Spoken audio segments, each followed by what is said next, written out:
Racine. Assis sur l'une des branches, je scrute l'horizon. Les quatre coins de l'univers sont les socles de ma maison.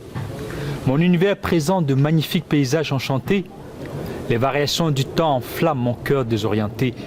Même si je plie sous la force de violents orages tropicaux, même si mon tronc tremble avec les désaccords amicaux, même si mes feuilles tombent et jaunissent sous la canicule, même si nous sommes à l'origine de la chute des particules.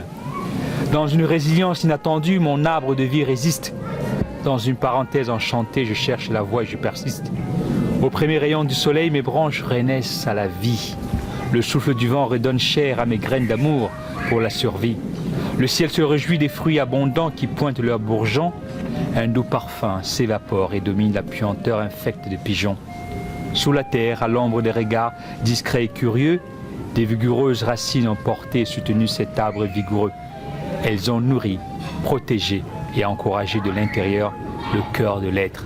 Bienveillantes, elles ont fourni dans l'ombre pour la vie les paramètres. L'étendue de mes branches s'appuie toujours sur la profondeur de mes racines. Mesdames et messieurs, bonjour. Vous êtes dans le bœuf littéraire qui aujourd'hui s'est déplacé quelque part en région parisienne pour rencontrer cet auteur prolixe qui est Guy Serge Ngunga, qui est un frère, qui est un ami, qui est surtout quelqu'un que j'admire car sa poésie parle à plus d'une personne, à plus d'un millier de personnes, à plus d'un million de personnes. Bonjour Guy Serge Ngunga, comment ça va? Bonjour Jackie, bienvenue dans ma modeste demeure. Je peux vérifier votre ADN, parce que là on peut me bien sûr. maintenant, non? Voilà, tout à fait. Voilà, c'est vraiment vous. Hein? Bien, c'est bien moi, c'est bien moi, cher Yanos. Alors Guy Serge Ngunga, auteur prolixe, il y a cela quelques années, 2 ans, je vous recevais pour un livre intitulé Vision et grandeur du peuple, Bamoun. Tout à fait. Du temporel à l'intemporel. Oui. Aujourd'hui, vous nous revenez en 2023 avec ce recueil de poèmes, Les racines du bien. Oh, la parenthèse enchantée. Le titre est un peu évocateur. Alors oui, le titre est évocateur. Je voudrais préciser, Jackie, que ce recueil est sorti en novembre 2022 aux éditions Baudelaire. Alors, les racines du bien, je suppose, derrière ta question, c'est de savoir pourquoi les racines du bien. Oui, c'est ça la question, ça va de soi. Justement, j'ai lu en introduction les racines. Vous savez, tout arbre, sans ses racines profondes, est capable d'être balayé d'un revers de la main par le vent. Tout homme, dans une vie, sans la profondeur de ses racines, de sa culture, est capable d'aller nulle part. Ah, d'accord. Et d'une certaine manière, les racines du bien, c'est la somme de savoir, la somme de connaissances, la somme d'éléments qui ont constitué le socle de ma vie et que je partage avec les lecteurs, que je partage avec celles et ceux qui lisent et qui ont surtout envie de faire du bien sur cette terre, puisque c'est la meilleure des choses qu'on puisse faire à soi-même et aux autres. Ah, faire du bien sur cette terre, c'est un bien grand mot, non? C'est un bien grand mot. Justement, dans un bien grand mot, il y a bien. Ouais. Ça veut dire d'une certaine manière, on a besoin du bien. Ouais. Non pas que le mal ne soit pas parfois nécessaire, mais dans la vie, quand on est, on se sent investi d'une certaine manière d'une mission de vie. Et cette mission nous porte à avoir un élan vers quelqu'un d'autre, vers l'autre, qui est notre moi d'une certaine manière. Et on ne peut avoir une meilleure relation durable qu'avec cet autre-là. Et bien sûr, cette relation, elle peut être fondée sur le bien, sur le mal, mais je choisis que ce soit des relations de bien. De bien. C'est Guy Serge Ngunga, il faut qu'on vous connaisse un peu mieux. Déjà, certains vont savoir que votre premier prénom c'est Guy. On ne le savent pas, on vous appelle tous Serge Ngunga. En effet, oui, mon nom complet c'est Guy Serge Ngunga Njouom. Pour des questions de commodité, aussi bien à l'école, à l'université, j'ai les raccourcis en prenant les éléments du milieu. Serge Ngunga, donc pour que ce soit plus commun et plus facile. Commun et plus facile. Pour qu'on vous connaisse mieux, vous êtes cadre dans une multinationale qui fait dans le domaine des transports, du transport. Tout à fait. Et de la logistique, oui. Ici en région parisienne. Oui, je travaille pour une société allemande dont je suis responsable du développement commercial. Depuis une dizaine d'années, ça fait plus de 20 ans que je travaille dans le transport et la logistique. Dans la même boîte? Non, j'ai changé. J'ai travaillé pour les Américains, maintenant je travaille pour les Allemands. Avant de travailler pour moi-même dans quelques années. Mais il est fidèle. Alors, on vous sait très très occupé, Guy Sejunga. Vous n'allez pas me le contredire. Ce rendez-vous, on aurait dû l'avoir il y a de cela, Mathusalem, 6 mois. 4 à 6 mois, 4 à 6 mois. Oui. Ça a été remis. Vous êtes quelqu'un de très occupé. Où trouvez-vous le temps pour nous commettre des tels chefs-d'œuvre? Alors, déjà, je m'excuse pour les 2 rendez-vous qu'on n'a pas pu se faire. Ce sont les aléas de la région parisienne et de l'organisation personnelle et professionnelle. Où est-ce que je trouve du temps? J'ai presque envie de dire, nous avons tous sur cette terre 24 heures. Et dans ces 24 heures-là, il faut savoir élargir le temps. Quand on aime quelque chose, on trouve le temps pour le faire. Alors, j'organise ma vie en 4 temps. Enfin, ma journée en 4 temps, un temps pour le travail, qui est l'élément central, un temps pour ma famille, mes enfants. Vous avez 3 enfants? Oui, j'ai 3 enfants. Je prends la dernière. Vous savez pourquoi? Oui, j'ai 3 enfants que j'aime bien, donc je prends du temps pour eux, pour les éduquer, pour les accompagner sur le plan scolaire. Et sportif aussi? Sportif aussi, et c'est important pour moi parce que ça fait partie de l'équilibre de ma vie. Et le 3e temps, c'est le temps du sommeil, le temps du repos. Le 4e temps est un temps personnel, égoïste de cette manière, où je prends du temps à faire du sport, je prends du temps à lire, je prends du temps à écrire, je prends du temps à donner aux autres, puisque je suis membre responsable dans plusieurs organisations associatives, communautaires. Donc voilà, en divisant mes journées en ces 4 temps, je ne fais pas les 4 temps des Vivaldi, mais ça permet comme ça d'avoir une activité qui me permet de trouver l'équilibre de ma vie. Vous qui ne savez pas organiser votre temps, vous savez désormais qui contacter. Pour savoir l'organiser. Alors, Serge Gunga, je vais essayer, je ne suis pas poète. Mais journaliste aguerri. Non, journaliste aguerri, mais bon, pas poète. Je vais essayer de lire la 4e de couverture de ce recueil que je trouve formidable. Laisse de côté l'usage de tes 5 sens. Laisse de côté ta vision de la matière extérieure. Laisse-toi envahir par ces sens, par cette sensation. Laisse venir à toi des images, des perceptions, des idées nouvelles. Dans le labyrinthe de mon imagination, j'accepte volontiers de me balader sans guide. Cette première partie m'a parlé dans le labyrinthe de mon imagination. J'accepte volontiers de me balader sans guide. En fait, Jackie, ce que tu viens de lire là, c'est toute notre vie d'une certaine manière. Laisse de côté l'usage de tes 5 sens. Nous savons tous que nous avons 5 sens, l'huile, l'odorat, etc. Mais il y a un sens qui est très peu développé. Certains l'appellent l'intuition, certains l'appellent le 6e sens. Mais en fait, c'est ce sens qui est la profondeur de l'esprit au-dessus de nous. C'est-à-dire celle qui nous donne la sensation de ce qu'on a à faire. Et quand j'ai dit dans le labyrinthe de mon imagination, j'ai assez de volonté de me balader sans guide. On est dans une société qui aime donner des étiquettes à tout le monde. Cloisonner. On a toujours besoin de tout vérifier, de tout contrôler. On est sur une autoroute à 3 voies, il faut rouler à droite.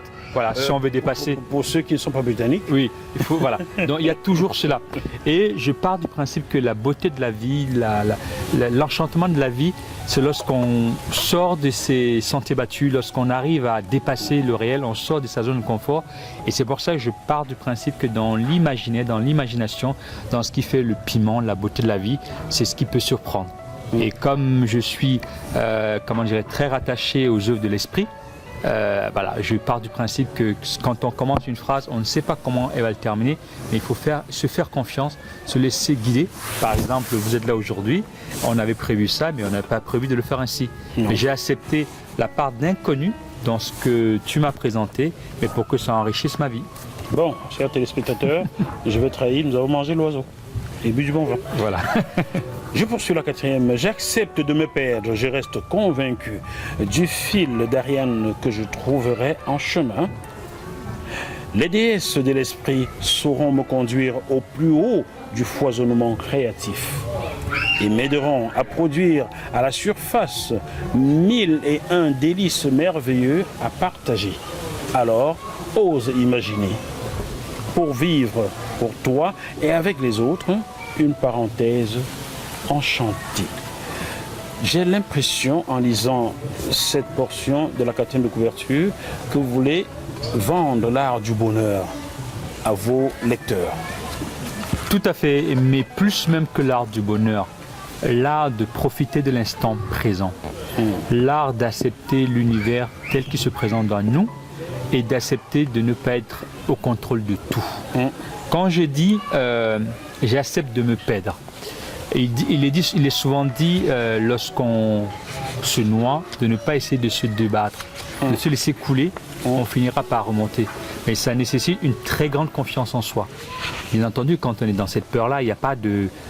c'est difficile d'avoir confiance en soi quand on a peur. Mais pourtant, quand on travaille sur le lâcher-prise, on arrive comme ça à s'accrocher sur les choses qui vont arriver devant, sans chercher tout de suite à s'accrocher sur quelque chose qui est existant. Donc, quand je dis j'accepte de me perdre, je reste convaincu du fil d'Ariane, donc à un moment donné que quelque chose va se présenter à moi. C'est aussi faire confiance à ce qui va arriver. Même si je ne sais pas ce qui va arriver, mais d'accepter justement, parce que le bonheur, on va le mettre dans plusieurs choses, on va le mettre dans comment dirais-je, les enfants, dans le travail, etc. Mais moi, j'appelle à un bonheur qui est aussi l'acceptation de la souffrance, un bonheur qui est l'acceptation d'une difficulté, parce que la difficulté, elle va nous aider à grandir, elle va nous apprendre quelque chose sur nous et sur les autres.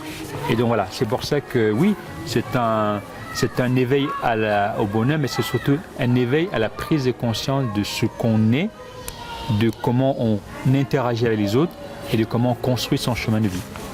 Serge Ngunga, on dit de vous que vous ne perdez jamais le nord. Est-ce vrai ou faux? Je perds le nord puisque je viens d'inviter justement dans ce texte à pouvoir accepter de perdre le nord. Dans ce sens que voilà, il faut pas donner le sentiment bien sûr, il faut avoir une certaine assurance, mais il faut aussi lâcher prise en disant j'accepte que le philosophe Socrate disait je sais une chose, c'est que je ne sais rien. Donc je sais qu'à un moment donné, je ne sais pas, et j'apprends à savoir, et je laisse toujours l'autre m'enrichir. Non, il m'arrive de perdre le nord. Chers téléspectateurs, vous allez comprendre pourquoi Serge Ngunga ne perd jamais le nord. Allez à la page 61 et lisez le sapin. Dans mon beau village, au cœur du pays Bamoun, oui, Serge Ngunga est Bamoun. Il ne pouvait pas perdre le nord et oublier d'où il vient. Donc, au cœur du pays Bamoun, cette terre séculaire qui a vu passer dans de braves hommes, ce pays qui a su élever la femme à sa dignité véritable. Ce pays, un homme a posé dans sa terre sa marque pour l'éternité. Il a pu rendre à la nature existante, son amour pour la terre. De qui parlez-vous là? Alors, c'est un texte qui fait référence à mon grand-père, le père de mon père, qui a, à sa manière, cherché à tutoyer la divinité. En fait, ça peut être prétentieux, mais j'ai toujours pensé que la divinité, les dieux, l'ancestralité se manifestent par un certain nombre d'éléments terrestres. Ça peut paraître ésotérique ou difficile à percevoir. Quand vous voyez des arbres qui sont séculaires, il y a des arbres qui ont 100 ans, 200 ans, 300 ans. Ils sont le témoin invisible de l'histoire des hommes qui passent. Ils sont le témoin parfois visible de certaines cruautés, puisque dans certaines forêts de France, par exemple, il y a la trace du passage des Allemands qui ont fusillé les gens tout auprès. Pareil au Cameroun, il y a des grandes forêts justement pendant la guerre. Qui ont connu du napalm. Oui, voilà. Je voulais faire allusion à son nom. Dans notre région. Tout à fait. Donc ce grand-père a choisi d'introduire l'arbre qu'on appelle donc le sapin dans toute une région du Noun. Et il les a plantés patiemment, puissamment, pendant plusieurs années. Donc il y a des zones dans le département du Noun qui ont des haies de sapins qu'il a plantés. Et c'est pour ça quand j'ai dit, cet homme a posé dans sa terre sa marque pour l'éternité. Ces arbres, puisqu'on sait que les sapins peuvent vivre jusqu'à 600, 700 ans, donc il a posé dans sa terre sa marque pour l'éternité. Il a pu rendre à la nature existante son amour pour la terre, parce que c'est cultivateur, un ardent cultivateur. Donc pour moi, d'une certaine manière, à travers ce sapin, à travers ce que j'ai vu faire, je me dis, il a cherché à sa manière à tutoyer l'éternité. Les racines du bien ou la parenthèse enchantée, un recueil de poèmes de Guy Serge Ngonga qu'on peut retrouver au Serge. Dans toutes les librairies, vous pouvez commander, le recevoir assez rapidement. De France et de Navarre. France, Afrique, Amérique, Asie, puisqu'il est disponible sur Amazon, sur la Fnac. Voilà, en ligne, vous tapez les racines du bien, vous avez la possibilité de commander en ligne. Il n'est pas cher. 12 euros, peut-être 13, pas plus, avec l'inflation. Il faut penser à l'inflation. Il reste toujours au même prix. Vous avez de la chance parce que mon livre est passé de 14 à 15 euros avec l'inflation. Ça, il faut le dire. Bon, j'aurais bien voulu le vendre plus cher, mais bon, ce qui m'importe, c'est de vulgariser la connaissance et le savoir. Est-ce que ces poèmes sont des hommages que vous rendez à des personnes que vous admirez? Alors, ce ne sont pas des poèmes d'hommage. On a lu Sapin, mais en fait, pour bien comprendre le contenu de cet ouvrage, il faut s'arrêter un peu sur la couverture. Parce que je suis quelqu'un de très attaché aux éléments de la nature, puisque je passe assez de temps dans mes moments de détente, dans mon 4e temps de personnel, à courir, à faire du sport, à faire la méditation. Et sur cette couverture, vous avez le soleil, vous avez la terre, vous avez les arbres, vous avez le ciel et vous avez l'air que vous ne voyez pas. On a la nature en fait. Exactement. Mais quand je donne ces petits éléments, en fait, je rends hommage à ces éléments de la nature puisque c'est celle qui nous entoure, c'est celle qui nous apaise et c'est celle d'où l'on vient et d'où l'on repart. Puisque étant très attaché à la terre, on repart à la terre. Le soleil, c'est ce qui nous donne l'énergie, la vie. Le ciel, c'est ce qui nous l'immensément grand, qui nous rappelle que nous sommes immensément petits. Et quand on est proche des arbres, ça nous rappelle cette beauté de la nature, cette grandeur de la nature, et qui nous apporte aussi de l'ombre quand on veut s'abriter. Alors dans les racines du bien ou la parenthèse enchantée, dans son titrage, c'est une parenthèse, c'est un moment qu'on prend pour soi. Et donc, je sais qu'on est dans une société urbanisée où on court à gauche à droite par le travail, par les occupations. On est tous en train de courir. Et la parenthèse enchantée, pour moi, c'est un moment que je prends pour moi, pour essayer de réfléchir à comment je peux enchanter ce monde de stress, ce monde de turpitude, ce monde de désolation, pour que cette notion de bien, de plaisir, de partage, je puisse le sortir de mes tripes pour l'offrir à l'humanité. Et donc, je me suis basé sur un certain nombre de parcours, de valeurs que j'ai vécu aussi bien en Afrique auprès de mes grands-parents qu'ici pendant mes années d'étudiant, qu'auprès de mes amis, de mes compatriotes. Donc les racines du bien pour moi c'est un ensemble de valeurs, d'éléments que Serge a souhaité communiquer avec les autres. Les racines du bien ou la parenthèse enchantée, un recueil de poèmes de Serge Ngonga que vous pouvez donc retrouver dans toutes les librairies de France et de Navarre, toutes les librairies du monde entier, car vous pouvez aisément le commander en étant assis chez vous sur des plateformes comme Amazon, la Fnac, vous le recevez dans votre boîte aux lettres, tout simplement. En Afrique, il n'y a pas encore d'adressage dans votre pays, ça va arriver, ça va arriver. Mais il est dans certaines librairies au Cameroun, vous commandez, ils commandent à la maison d'édition puisque c'est le groupe Hachette qui distribue le livre, ils peuvent l'avoir sans problème. Très bien. Donc, vous qui êtes au Cameroun, au Bénin, au Togo, en Côte d'Ivoire, il suffit de vous approcher d'un libraire, commander ce recueil de poèmes, Les Racines du Bien, ou La Parenthèse enchantée, et vous serez livré. Serge, le mot de fin vous revient. Y a-t-il une question que vous auriez aimé que je vous pose? Et je n'ai pas tilté dessus étant donné que je ne sais pas grand-chose. J'apprends tous les jours. Non, enfin, j'ai presque envie de dire en vous remerciant de ce moment de partage, pour dire qu'en fait, d'aucuns peuvent penser que la poésie c'est quelque chose de difficile, quelque chose très compliqué à comprendre, à percevoir.